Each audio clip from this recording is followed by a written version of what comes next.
La décision a été prise, il faut maintenant l'assumer politiquement et la mettre en pratique.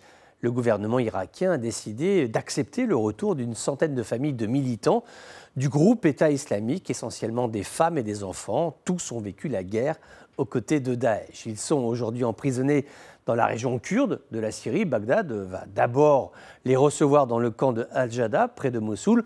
Ils seront accueillis puis transférés vers leur région d'origine. Ce programme a été mal perçu par les populations civiles irakiennes qui n'ont aucune envie de voir revenir des terroristes d'hier, le doute subsistant quant à leur déradicalisation, leur volonté de vivre normalement. Durant leur captivité, ces prisonniers ont été retenus sur des sites où le groupe terroriste a encore des relais. Citons le secteur numéro 5 du camp de Halol. Le mois dernier, une fois encore, il y a eu des meurtres. 2 jeunes, vraisemblablement exécutés par des prisonniers qui n'ont en rien abandonné leur idéal radical. Alors, les voir revenir, cela crée des tensions. Un membre yézidi du Parlement irakien, Vian Khalil, a appelé le gouvernement irakien à empêcher les convois de prisonniers du groupe État islamique à transiter par la ville de Sinjar, ceci en respect de la mémoire des victimes yézidis.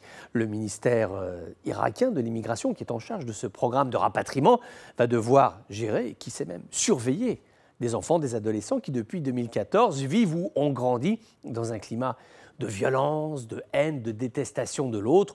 Autre grincement de dents, le voisinage. Beaucoup de prisonniers veulent rentrer chez eux, dans leurs maisons, leurs appartements, souvent là où ils se sont radicalisés. La crainte et le face-à-face entre des populations qui furent opprimées et ceux qui furent les oppresseurs.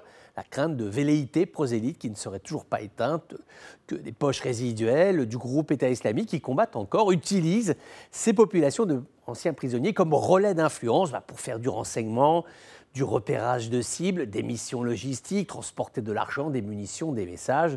Tous ont l'expérience de la guerre. Beaucoup ont été acteurs du groupe à des degrés divers d'implication, certes, mais tout de même, pour l'instant, les autorités de Bagdad ne fléchissent pas, elles maintiennent ce programme de réintégration, estimant qu'il ne sert à rien de traîner, car tôt ou tard, il faudra bien se résoudre à accueillir ces prisonniers et participer à leur retour à la vie civile, la mort dans l'âme peut-être, dans le cœur certainement, se résoudre à l'inacceptable en donnant une seconde chance à des activistes qui nous auront fait tant souffrir.